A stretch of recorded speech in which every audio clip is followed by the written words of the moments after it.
This is BYU Sports Nation in a minute. Hooray! I'm Spencer Linton alongside the mustached man, Jarom Jordan. Good to be back. Yes, back from vacation and just in time to talk BYU football, who, oh, by the way, have 0 players in Sports Illustrated's top 100 college football players of 2016. No Taysom Hill or Tanner Mangum.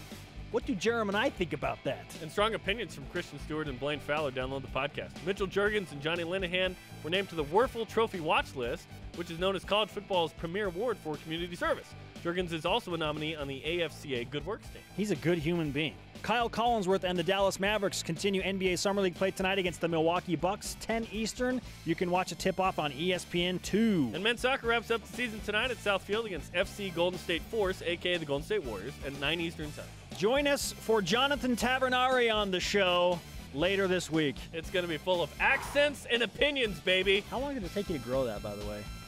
This morning. BYUSN in a minute.